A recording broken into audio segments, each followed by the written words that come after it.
എനിക്ക് തോന്നുന്ന ഒരു 100-300ഓളം സിനിമകളിൽ ഞാൻ അഭിനയിച്ചിട്ടുണ്ട്. അതിൽ ഒരു സിനിമ പോലും ഞാൻ അഭിനയിച്ച എൻ്റെ റോള് നന്നായി എന്നുള്ള അഭിപ്രായം എനിക്കില്ല. മറ്റാര് തന്നെ അഭിനയിച്ചാലും അതിനേക്കാൾ നന്നാകുമായിരുന്നു എന്നുള്ള അഭിപ്രായമാണ് എനിക്കുള്ളത്. ഇതുവരെ അതുകൊണ്ടൊക്കെ കൂടിയാണ് ഞാൻ സിനിമയിൽ നിന്ന് പതുക്കെ ഇങ്ങനെ പിന്നാക്കം പോകാനൊക്കെ കാരണം. അത് നമുക്ക് അതിനൊരു കോൺഫിഡൻസ് തരികയോ കൂടുതൽ അതിലെന്തെങ്കിലും ചെയ്യണം എന്നുള്ളൊരു സംഭവം ഒരു കാലത്തും ഉണ്ടായിട്ടില്ല.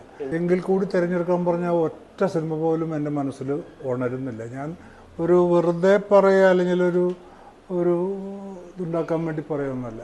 എനിക്ക് ഇഷ്ടമായിട്ടില്ല. നന്നായിട്ട് എത്രയോ ആൾക്കാർ ചെയ്യും, എത്രയോ ആൾക്കാർ എല്ലാതും അതെ. ഞാൻ അഭിനയിച്ചിട്ടുള്ള സിനിമകളൊക്കെ അങ്ങനെ. എനിക്ക് ആക്ടിങ് എന്ന് പറയുന്നത് എൻ്റെ ഉള്ളിലുള്ളൊരു സംഭവമേ അല്ല. ആകെ കൂടിയിട്ട് ഇഷ്ടം കുറച്ച് എഴുതാനൊക്കെ ഇഷ്ടമാണ്. അതും അങ്ങനെ ഒരു ഫിക്ഷൻ എഴുതാനോ നോവൽ എഴുതാനൊന്നും എനിക്കറിയില്ല. വെറുതെ ഇങ്ങനെ എഴുതുകയൊക്കെ ചെയ്യാറുണ്ട്. അതിപ്പോൾ കുറച്ച് കാലം ഈ തലയിലത്തെ മുടിയൊക്കെ പോയ കാരണം വിഗ് വെക്കണേക്കാട്ടിയൊക്കെ നല്ലത് തലയെക്കെട്ട് ഒരു ശിരോവസ്ത്രം പല ആൾക്കാരും ഉപയോഗിച്ചിട്ടുണ്ട്. നമ്മളുടെ പൂർവികർ തന്നെ ഉപയോഗിച്ചിട്ടുണ്ട്. അപ്പോൾ സിഖുകാർ ശിരോവസ്ത്രം ഉപയോഗിക്കുന്നു, മുസ്ലിം ആൾക്കാർ ഉപയോഗിക്കാറുണ്ട്, ചില അറബികളൊക്കെ പൊതുവേ ഉപയോഗിക്കാറുണ്ട്. തലയിൽ എന്തെങ്കിലും തൊപ്പിയൊക്കെ നല്ലതാണ്. കേരളത്തിലൊക്കെ പോലുള്ള ആൾക്കാർ ഭയങ്കര സൺസ്ട്രോക്കൊക്കെ അടിക്കണമെങ്കിൽ പിന്നെ എനിക്ക് തലയ്ക്ക് സുഖമില്ലാത്ത ആളുമാണ്, ഭ്രാന്തൊക്കെ ഉള്ള ഒരാളാണ്. അപ്പോൾ അതിന് തലയ്ക്ക് അധികം ചൂടാവുക കുഴപ്പമാണ്. അവൻ ചൂടൻ എന്നൊക്കെ പറയില്ലേ, അത് ധരിക്കണോണ്ട് പലരും ചോദിച്ചാലേ ഒരു മറുപടി പറയേണ്ട കാര്യമുള്ളൂ.